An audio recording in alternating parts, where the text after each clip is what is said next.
نحمده ونصلي على رسوله الكريم أما بعد فأعوذ بالله من الشيطان الرجيم بسم الله الرحمن الرحيم وإذ غدوت من أهلك تبوئ المؤمنين مقاعد للقتال والله سميع عليم صدق الله العظيم۔ میرے انتہائی واجب الاحترام بزرگوں اور دوستوں، سورہ آل عمران کی آیت نمبر 121 آپ کے سامنے تلاوت کی گئی۔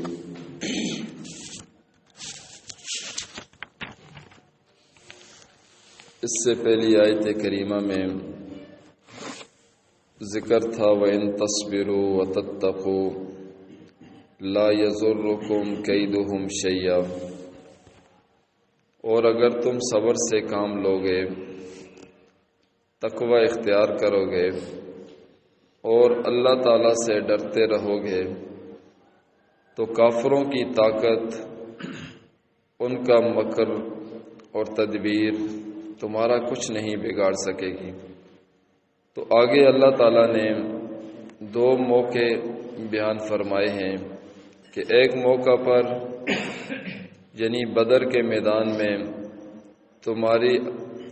تمہارے اندر تقوی علی وجہ الاتم یعنی کامل موجود تھا، باوجود بے سر و سامانی کے اللہ تعالیٰ نے کامیابی عطا فرمائی۔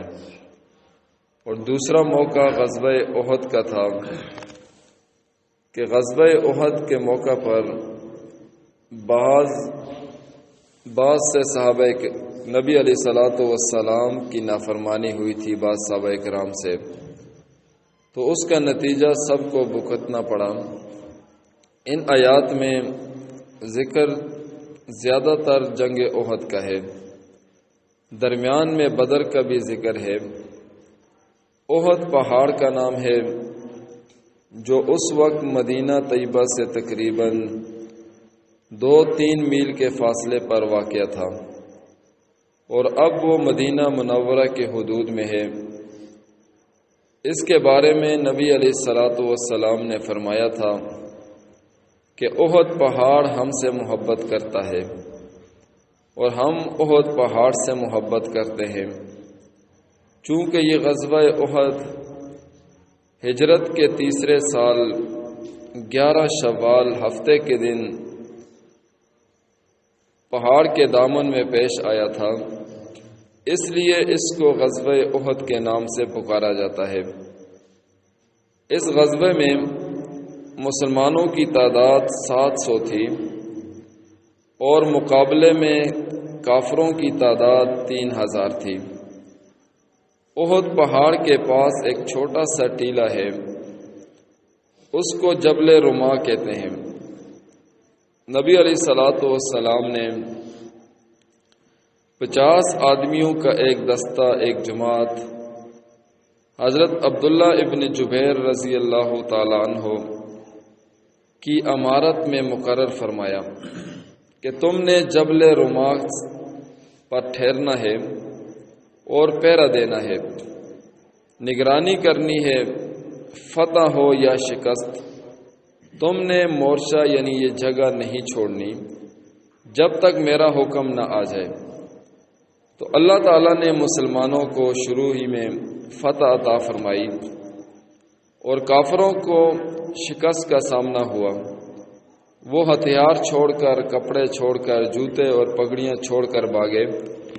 جب یہ میدان مسلمانوں کے ہاتھ آ گیا تو یہ 50 آدمی جو جبل رمات پر تھے، ان میں سے بعض نے کہا کہ ہم بھی آ کر مال غنیمت اکٹھا کریں۔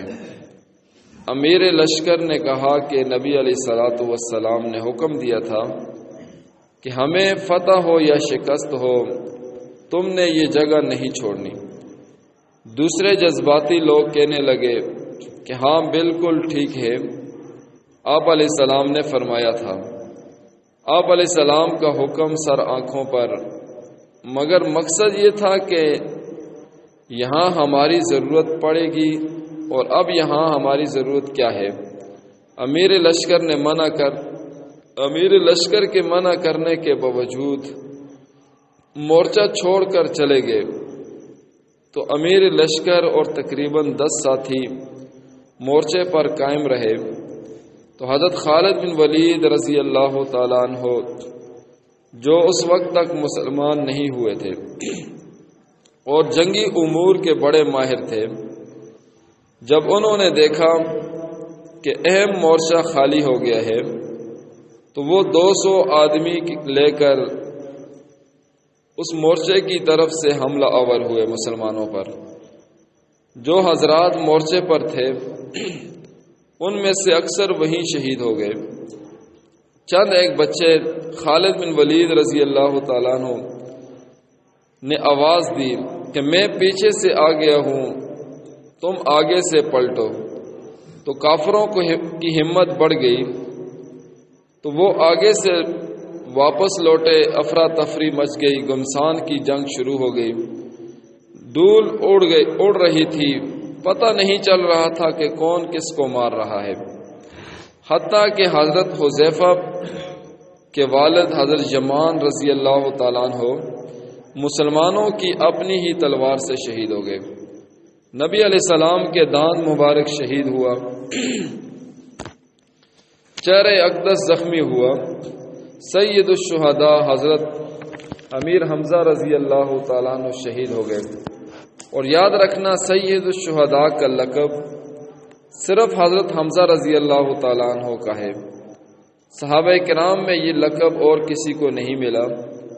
امتیوں میں علی الاطلاق یہ لقب صرف حضرت حمزہ رضی اللہ تعالیٰ عنہ کا ہے۔ قرآن پاک میں آتا ہے وَيَقْتُلُونَ النَّبِيِّينَ بِغَيْرِ حق، اور انہوں نے پیغمبروں کو ناحق قتل کیا۔ تو جو پیغمبر شہید ہوئے ہیں ان کا درجہ سب سے بلند ہے۔ پیغمبروں کے بعد سید الشہداء کا خطاب صرف حضرت حمزہ رضی اللہ تعالیٰ عنہ کا ہے۔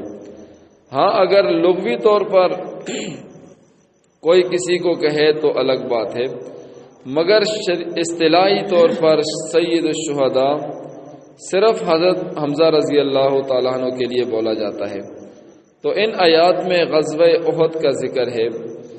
جس وقت آپ علیہ السلام غزوہ احد کے لیے تشریف لے گئے اس وقت آپ علیہ السلام حضرت عائشہ رضی اللہ تعالیٰ عنہ کے حجرے میں تھے۔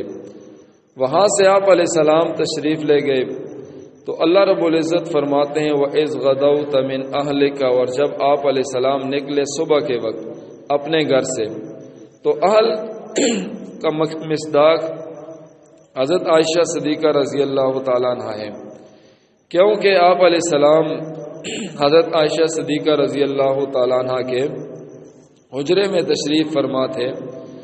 وہاں سے احد کے لیے تشریف لے گئے۔ فرمایا تبوئ المؤمنین، آپ علیہ السلام بتا رہے تھے ٹھکانے ایمان والوں کو، مقاعد للقتال، لڑائی کی جگہوں کے، مقاعد جمع ہے مقعد کی، ٹھکانے لڑائی کے۔ جس طرح فوج کا کمانڈر فوجیوں کو لڑائی کے مورچے بتاتا ہے، اسی طرح آپ علیہ السلام مورچے بتا رہے تھے کہ تو نے یہاں ڈیوٹی دینی ہے، تو نے یہاں کھڑا ہونا ہے، فلاں نے اس جگہ کھڑا ہونا ہے۔ تو فرمایا واللہ سمیع علیم، اور اللہ تعالیٰ سننے والا جاننے والا ہے۔ تو غزوہ احد کے لیے جب مسلمان مدینہ طیبہ سے چلے تھے تو 1000 کی تعداد تھی، ان میں سے 300 منافق تھے۔ جب احد کے مقام پر پہنچے تو ابھی کافر نہیں آئے تھے، تو منافق کہنے لگے کس کے ساتھ لڑنا ہے، یہاں تو آدمی تو ہے ہی کوئی نہیں، چلو واپس۔ حالانکہ ان کو علم تھا کہ دشمن آ رہا ہے، چنانچہ یہ بہانہ بنا کر 300 منافق واپس چلے گئے۔ جب یہ واپس جا رہے تھے تو ان کو دیکھ کر 2 مخلص گروہ بنو حارثہ اور بنو سلمہ جو مسجد قبلتین کے پاس رہتے تھے، انہوں نے بھی جانے کا ارادہ کیا کہ یہ 300 لوگ جا رہے ہیں، ہم بھی چلے جائیں۔ لیکن چونکہ مخلص تھے وہ، ایمان کی برکت سے اللہ تعالیٰ نے ان کو جانے نہیں دیا۔ سوچنے لگے کہ آپ علیہ السلام واپس جا رہے ہیں، کیا ابوبکر صدیق واپس جا رہے ہیں، کیا عمر فاروق رضی اللہ تعالیٰ عنہ واپس جا رہے ہیں؟ اگر وہ واپس نہیں جا رہے تو ہم نے بھی نہیں جانا۔ اسی کا ذکر اس اگلی آیت میں فرمایا، اذ ہمت طائفتان منکم، جب ارادہ کیا تم میں سے دو گروہوں نے، ان تفشلا، یہ کہ وہ بزدلی دکھائیں، میدان چھوڑ دیں، واللہ ولیہما، اور اللہ تعالیٰ ان دونوں کا آقا ہے۔ اللہ تعالیٰ نے ایمان اور اخلاص کی برکت سے ان دونوں کو مضبوط کر دیا۔ وعلی اللہ فلیتوکل المؤمنون، اور اللہ تعالیٰ ہی پر چاہیے کہ توکل کرے ایمان والے۔ تو رب تعالیٰ سے دعا ہے کہ جو کچھ کہا سنا عمل کرنے کی توفیق عطا فرمائے۔